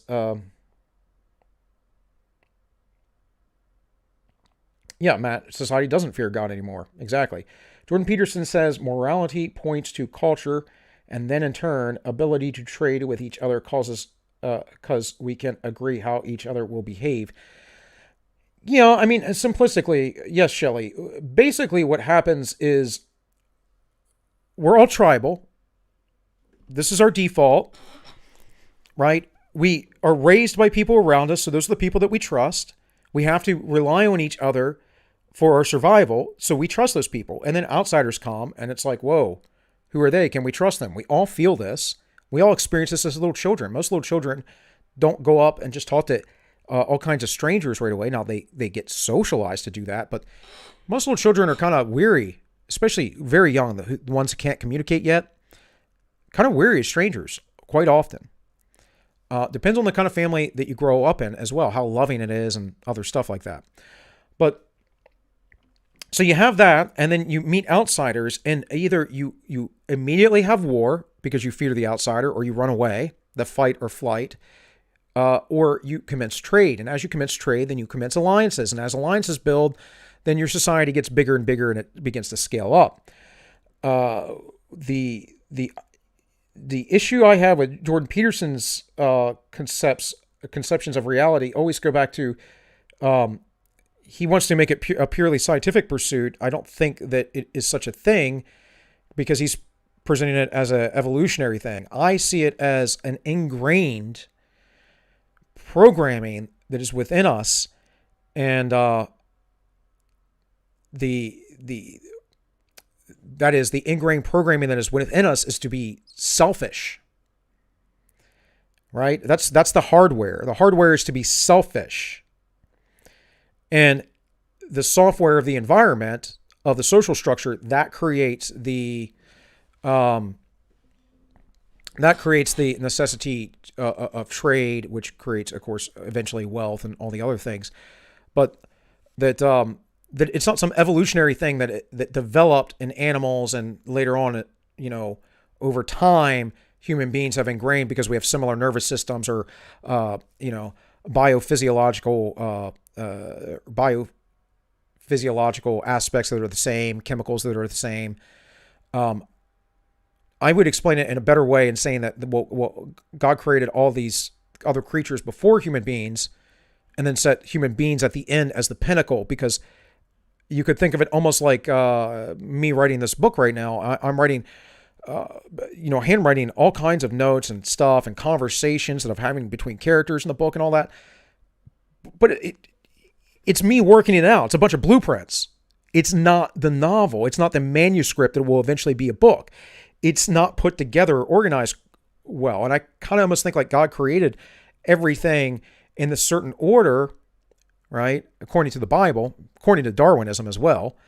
And the order got more complex over time. That makes sense, right? If you're going to make something, you're going to start off with something simple into more complexity. So, again, going back to that, and sorry if I get too far off out in the weeds here, but no, the ability to trade, I don't think is as big of a point for the morality of things. I don't think that they just evolved naturally or whatever. I think that we were put here on Earth a very specific way. It doesn't mean that we can't adapt or change. Obviously, there's variance within our own species, right? It's obvious. People obviously adapt. I just don't think that animals turn into other type of animals. And within that, we already had everything we needed. And after the fall, basically the programming default was to that of Satan. Before that, we were innocent. So after the fall, the default programming is selfishness, evil, Satan, all that stuff. And unless you socialize children from the very beginning, which is why the institution of the family is so important, you're not going to get away from that. The people are just going to come up as evil. This is why fathers in the home, again, are so important. And lastly, on that kind of the whole point, we cooperate with other people outside of us because some motivations might be for evil people to get ahead, but they always get found out in the end. And Peterson talks about that as well. And I can tell you they do, because I've had experience with plenty of people in the cluster B personality section of things of the DMS over the years, professionally and personally. So they can't stick around for too long, and they can't manipulate people for too long, because people do figure them out. So it is better to cooperate, but yet those same people that have never been socialized, they never do. Why is that? Because they never were taught the default. And there are some people like, Axe, Axe Apollo. I can't think of the guy's name. Sorry, forgive me. But there's a YouTuber out there who does a lot of stuff who, I can't think of his name off the top of my head.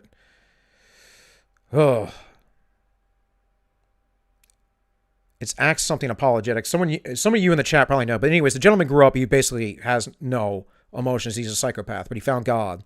And so he restrains himself. And he's a very powerful character in the Christian church. And he fights against Muslims and their false teachings all of the time. So no offense to any Muslim listeners, but is it Acts 3 Apologetics? I think that's what it is. So yes, I think that's what it is. In any case, let me play the video. Owen had a very hard time acknowledging that there was a failure at New Harmony. And through a period of many months when everyone around him, including his sons, was saying things are falling apart, Owen was saying things are going great here. But eventually he couldn't keep up that pretense any longer because everyone was leaving. And so Owen found a kind of alibi, I think, in blaming the people who came to New Harmony as being poor human material for his experiment. Owen's son, Robert Dale, stayed at New Harmony after its collapse. He had a different assessment of his father's experiment. He wrote, "All cooperative schemes which provide equal remuneration to the skilled and industrious and the ignorant and idle must work their own downfall. For by this unjust plan, they must of necessity eliminate the valuable members and retain only the improvident, unskilled, and vicious."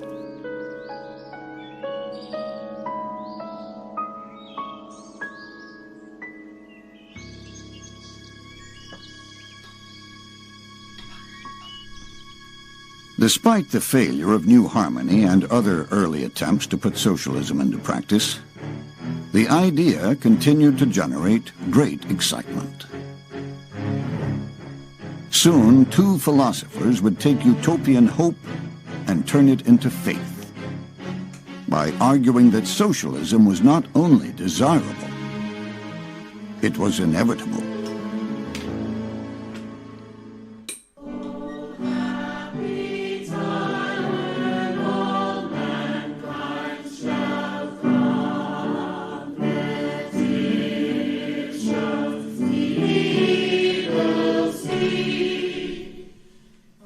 Back in England, Robert Owen and his followers were building gathering places for the socialist faithful.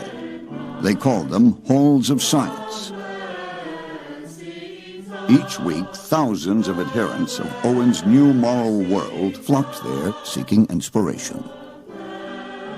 Even though they proclaimed earnestly that they had contempt for all religion, every Sunday they would all gather and bring their families there, but they didn't call them services, they called them meetings, and then someone would get up in the front and do something that sounded like a sermon, but they called it a lecture, and then they would all sing from a special book of socialist hymns, except they wouldn't sing about God and goodness, they would sing about equality and brotherhood. In 1843, the Manchester congregation included a 22-year-old German journalist and radical named Friedrich Engels. For a young man rebelling against the faith of his parents, the services held a great appeal. Engels was a bit of a rebel. I think he was the typical frat boy in many ways.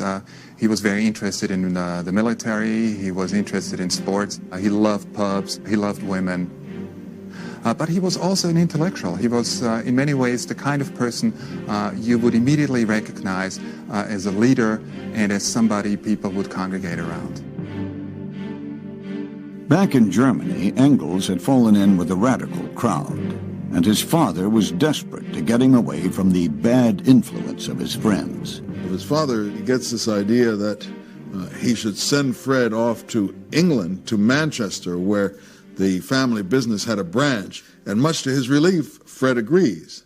Little does Dad know that Fred and his radical associates have come to the conclusion that the revolution is going to break out in England, and Fred is desperate to be there to be part of the action. Once in Manchester, Engels threw himself into writing what would become a famous study of the English working class during the Industrial Revolution. It was a very grim picture. I mean, workers in the 1840s in England, they lived miserable lives. They lived in squalid conditions. They worked 16, 18 hours a day. Child labor, female labor was incredibly common. Disease was rampant. The living standards were just below probably what we would even expect in many underdeveloped countries today. Right, and that was life for everybody, even outside of those factories. You worked on a farm or you worked in a factory. A factory, in the end, paid more because agrarian societies are not wealthy societies, folks. And so, yes, these people had horrible conditions because industrialism was just starting and had just come up.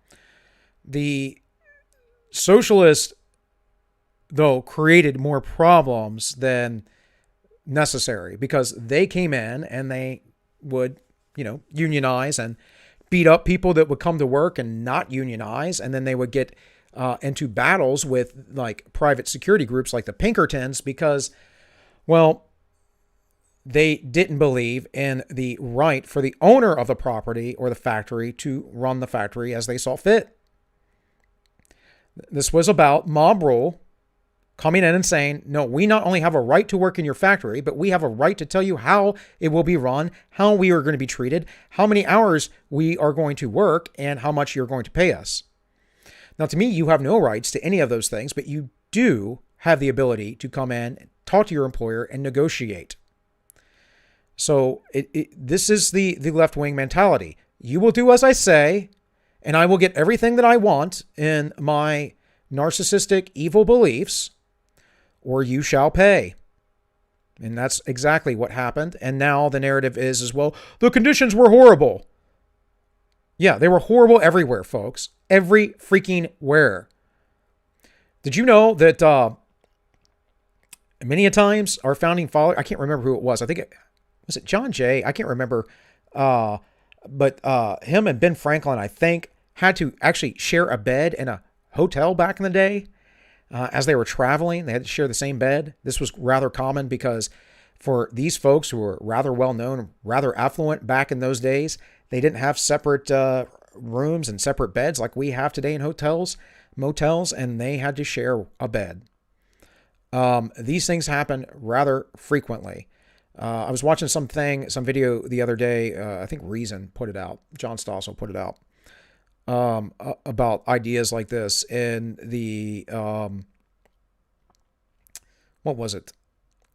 He mentioned about someone's child in the 20th century. Might have been Coolidge's. I can't even remember, getting an infection or something at some point and dying. A very basic infection and dying. This was in the 1920s. We look back on things like the world existed the way it does today. And of course it didn't. I mean, the world that exists today in my area and this area of West Virginia and in the area of Maryland I grew up in and all the way, my travels and ventures as a young man, toward Central Maryland and DC and whatever else over the years. A lot's changed, folks. A lot has changed. A lot has been built up. A lot is more luxurious than it was when I was growing up. Holly and I were chatting here a little bit earlier, and she was trying to out-boomer me, which she technically can because she is older. And I was talking about different things, like different ways that the TV worked, right? The actual hard buttons you had to press and they would click and the button would pop up on the remote, or the TV itself, or the knobs you had to click, or the ubiquitousness of black and white television, the rotary phones that I grew up with. The dial tone existed, but rotary was still a big deal. You had to go to the ATM, which was an invention of the 80s. You had to go to the ATM, I think, on a Friday. Otherwise, you couldn't get money. You definitely had to go to the bank. I remember in the late 90s when I was in the military and I got a debit card and stuff. I was really weary about that, about electronic money. There's been a lot that has changed here recently in recent years that we don't even consider. So framing that these people had horrible conditions as if something needed to be done by the government or by some ideology, to me, is silly. This was a matter of new technology coming in, and that technology and that industry basically needing to be developed. These things happen exactly the same in third world nations. We tend to call them sweatshops, except for the environments those people are in tend to be much better than the environments the people were in the 1800s working in industry. And they really are. And it pays a lot better too. So, we might talk about how there are safety nets that Chinese people don't fling themselves out of windows and stuff like that and commit suicide. That is pretty crazy. But it's really not like things aren't nearly as bad as they used to be. We have a lower threshold, though, as a people, as a species. We have a lower threshold of tolerance because, well, we have it super, super, super cushy. So in any case, I'm going to play a few more minutes of this, and then I'm going to cut out of here, guys. It was a miserable, miserable time. Engels saw that the working class was miserable, and at the same time, he was also envisioning a sort of salvation of the working class in terms of history providing a fertile ground for revolution. He understood that the workers, sooner or later, would understand that history was working in their favor, and therefore history would radicalize them. And by being radicalized, workers would no longer passively see themselves as victims of capitalism, but would actively seek to change it. Engels was soon contributing to Owen's New Moral World and other radical publications.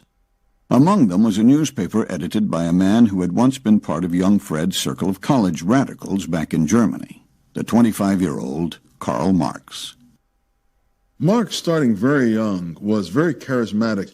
He had this forbidding style and this great genius for theoretics, where other people saw a meaning. Marx could see a meaning within a meaning, behind a meaning, and then a bigger meaning.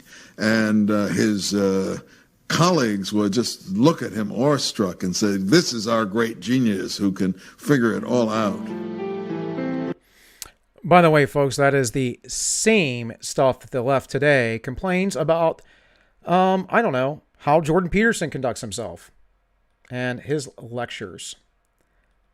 So, in any case, I think I'm going to leave it there. Seems like a good place to stop. We'll pick that up tomorrow, as well as read some other things. If I do play the video, it will probably be in the second half of the show. It's a long video. It's 2.5 hours long. You can go watch it by yourself, of course. I'll play excerpts from it, and we will talk about other things. The theme, of course, being predictions from the past. That's kind of really what I'm talking about, focusing on right now.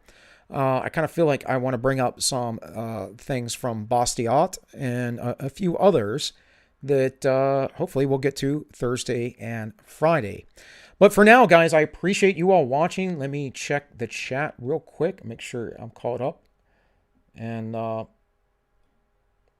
yep, thank you all, those of you that donated today. Thank you all for watching and joining, and the chat. I will be over in 2 hours over on the Ends Justify the Memes. That is the show where the lowest of the low, the most wretched of wretched, and deplorable to end all deplorables, two heterosexual Christian white males from the American South talk about culture, health, history, philosophy, and what it means to be a man in the 21st century. And I don't even have my script up right now. It's finally memorized, I think. But I'm still going to run the script when I run the show because you never know. In any case, guys, hope to see you over there if you are available to come over there tonight, 7 p.m. Eastern, the Ends Justify the Memes. We will be talking to Sniper, drinking a few beers, just chilling out, having some fun, talking about the culture of the day as we do. Matt, you are welcome. I'm going to, like I said, keep trying to do this for a while, and when things get a little more intense with me, I'll just be doing probably 2 streams a week.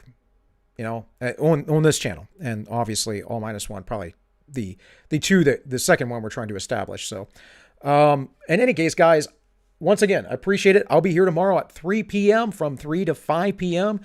Maybe a longer because I don't know if I have much going on tomorrow afternoon.